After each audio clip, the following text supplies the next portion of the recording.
Hello everyone, how are you today? It's Thursday and my name is Elizabeth Willett and I am back to teach you about another herb that I'm very fond of. Again, I'm Elizabeth Willett, Senior Herbalist with the Natural Fertility Company. I'm part of the team that Heather has mentioned to you in many of her fertility scopes.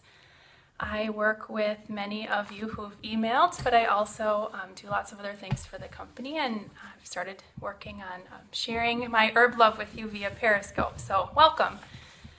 Today we're going to jump right in and talk about red clover. Red clover has a lot of fertility health benefits, and it's used by herbalists for many other things as well, so I'm going to go into that too.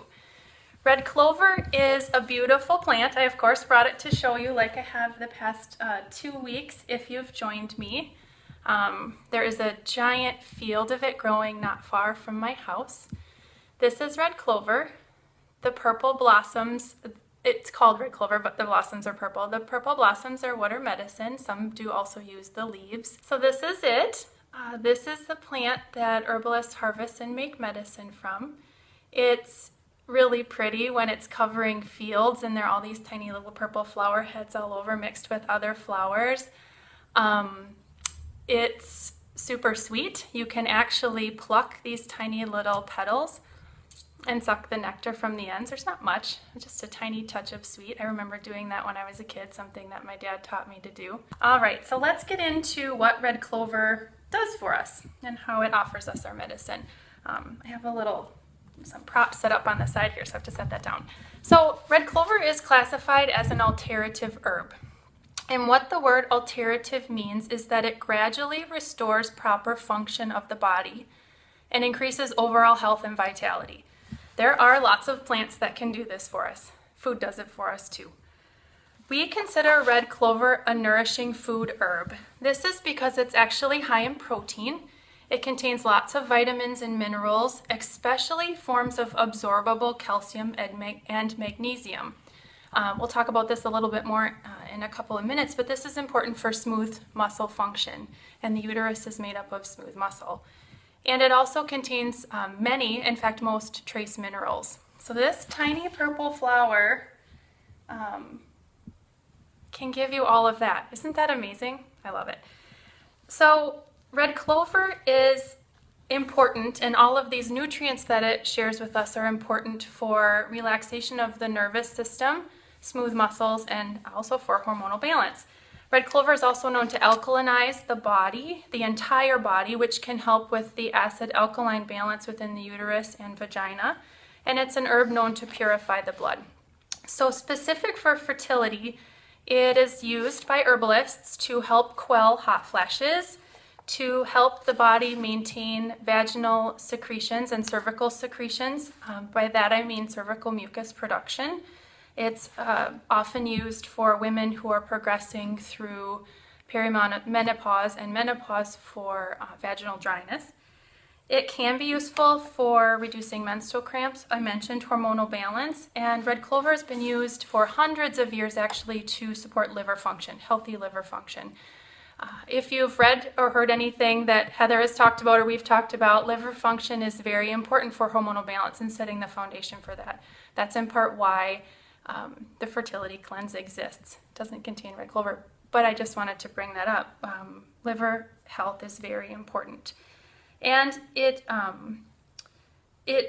liver health is important for hormonal balance, but also can be really helpful for women who experience cystic acne, and red clover may also support kidney function.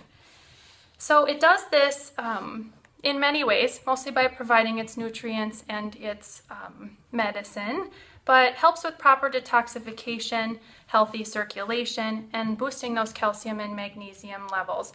And we need proper levels of calcium and magnesium to not experience cramps, for our smooth muscles to function properly and to function smoothly. And when they don't, that's when we experience things like menstrual cramps and pain in other places and tension in our backs and necks and things like that. Red clover is also known to aid digestion and help increase appetite. So if you're experiencing digestive health issues, have a poor appetite, this might be an herb to consider. it can also be extremely beneficial for women who are trying to gain weight to increase fertility health. If you are underweight, being underweight can impact your fertility. And so this may be useful when it comes to needing to gain weight. If you've ever read anything about red clover, you've probably read information about how it's not used in pregnancy or not suggested in pregnancy. And this is something that frequently scares people, and rightly so, especially if you're new to plants and herbs. But it's not clear whether this is based on case studies or research, or if or why this research is necessary, or why this information is necessarily out there. So there are many herbalists and midwives who do use it in pregnancy, but definitely work with an herbalist or midwife if you become pregnant and are interested in continuing using red clover. For our purposes, red clover is and can be used to support the time in which you're trying to get pregnant, right? Preconception, pre-pregnancy. We have many nourishing herbal infusions. Red clover is beautiful as an herbal infusion. We have Daleen, my mentor and the former senior herbalist with the company, created a red clover nourishing fertility tonic that's got red clover and red raspberry and peppermint in it.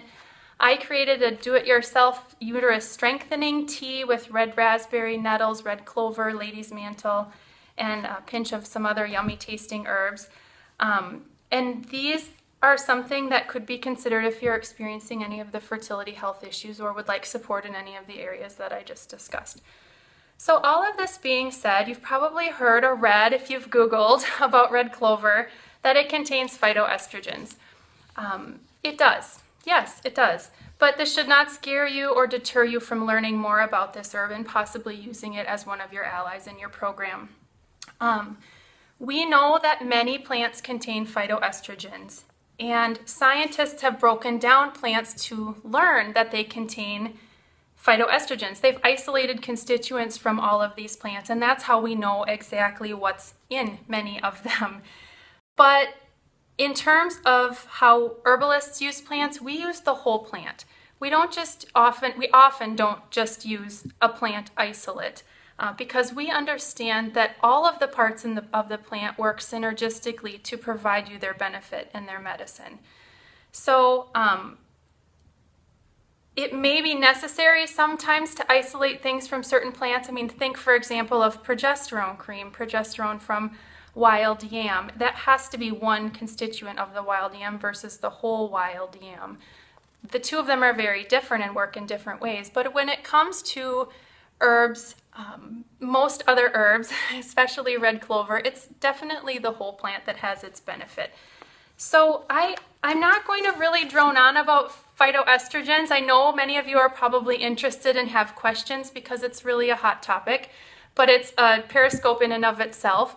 So I want you, if you have questions about phytoestrogens, to reach out to our customer care team or me through the Natural Fertility Shop and ask those questions so that I can help you understand what phytoestrogens are, how they work, if they may be beneficial to you, what they are beneficial for, and help you understand what they are so that there isn't a continued, fear around their use. What else do I have to share? So I remember last week I said I'd be a negligent educator if I didn't tell you the non-fertility related uses of yarrow, because I love them. But this week I feel the same.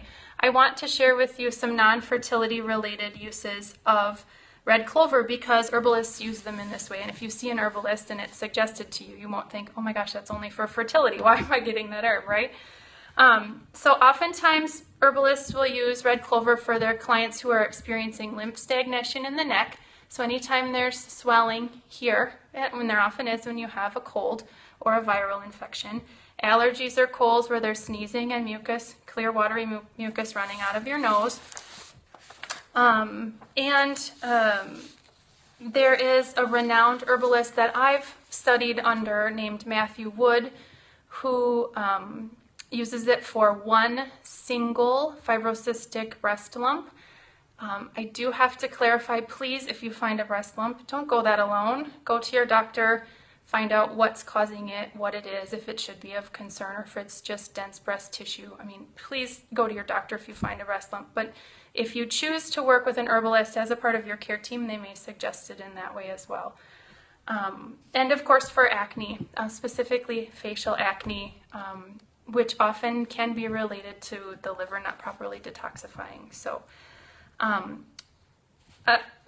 my mentors and the books that I read and the herbalists that I follow, especially those who work with women in infertility and fertility health, really value red clover for the many ways that it nourishes the reproductive system and increases circulation, and don't want anyone to be afraid of that word phytoestrogen and be scared of it. So again, please reach out to us at thenaturalfertilityshop.com with questions. There's contact us buttons on that page if you do have questions about red clover. And meet the plant. Go ahead and go out and take some time to see if this grows in your neighborhood. It's a very common herb. Some people have fields of it all over, and it does grow in Europe as well as in the United States. Might be something rather easy to find. Thank you, everybody. I hope you have an awesome afternoon. I am off to meet with our customer care team and catch up for the week, and we'll see you again next week. I'm not quite certain what plant I'm going to bring to you next week, but I'll find one. All right, take care. Bye-bye.